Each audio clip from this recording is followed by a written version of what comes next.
কখনো কি আয়নার দিকে তাকিয়ে মনে হয়েছে আপনি ছাড়া সেখানে আর কেউ আছে? হয়তো সে আপনি নন, আর হয়তো সে বেরিয়ে আসার জন্য অপেক্ষা করছে।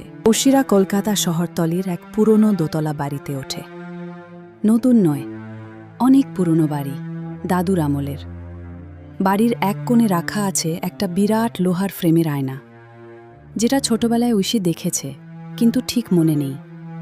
দিদিমা বলে ওটা খুব পুরনো, কারো চোখে তাকাতে নেই বেশি সময়। ঐশী হেসে উড়িয়ে দেয়। এক রাতে বিছানায় শুয়ে হঠাৎ আয়নার দিকে চোখ পড়ে। নিজেকে দেখতে পায়, কিন্তু পিছনে একটা ছায়া। সে ফিরে তাকায়, কেউ নেই। আবার আয়নায় দেখে ছায়াটা নেই। কয়েকদিন যেতে না যেতেই অদ্ভুত ঘটনা শুরু হয়। ঐশী ঘড়ি সব সময় ৩:৩০ বন্ধ হয়ে যায়। আয়নায় মাঝে মাঝে নিজের মুখটাই যেন অন্যরকম মনে হয়। হাসছে, অথচ সে হাসছে না। তার ছবির অ্যালবামে কিছু ছবি অদ্ভুতভাবে উধাও হয়ে যাচ্ছে।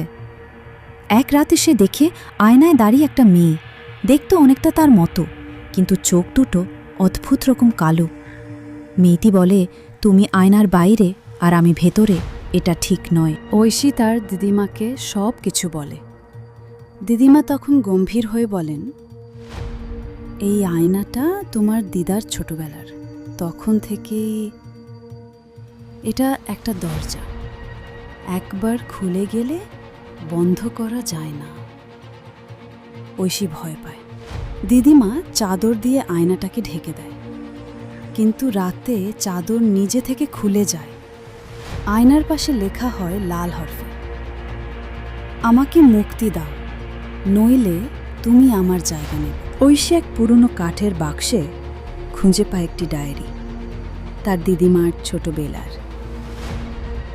সেখানে লেখা, আজ আয়নায় একটা মেয়ে দেখলাম।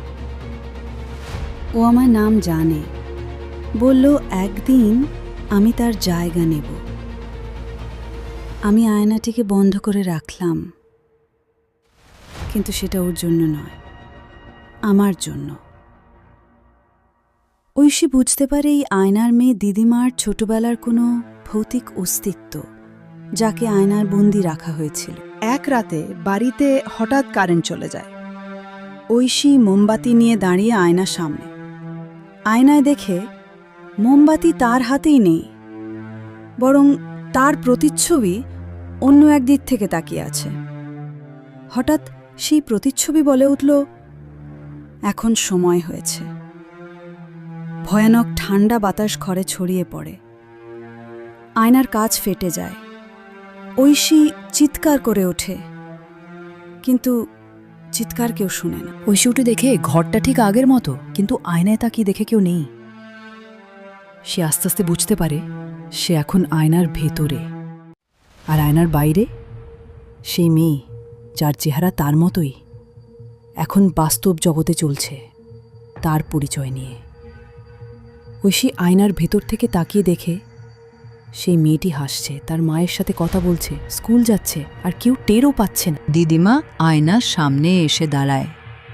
আয়নায় ঐশীর চোখে চোখ পড়ে। ঐশী ফিসফিসিয়ে বলে, দিদিমা, আমি ঐশী, আমি ভেতরে। তুমি তখনও ছোট ছিলে, আমি পারিনি বলেছিলাম, এবার পারবো। তুই আয়নার ভেতরে থাকবে না। সে হাত বাড়িয়ে আয়নার কাছে কিছু অদ্ভুত মন্ত্র লেখে। ঘরের বাতাস ভারী হয়ে ওঠে। এক ঝড়ের রাতে আয়নার কাঁচ আবার ফাটে। দুজন প্রতিচ্ছবি মিশে যেতে থাকে। একসময় সব থেমে যায়। পরদিন সকাল ঐশী ঘুম থেকে উঠে আয়নার সামনে দাঁড়ায়। নিজের মুখ দেখে হাসে, কিন্তু আয়নায় তার প্রতিচ্ছবিতে মুখ নেই। একটা ফাঁকা ছায়া তাকিয়ে আছে নীরব। আয়না কি কেবলই প্রতিচ্ছবি দেখায়, নাকি সেখানে লুকিয়ে থাকে আরেকটা জগৎ? আর আপনি কখন জানবেন আপনি আসল কিনা, নাকি কেবল একটি ছায়া?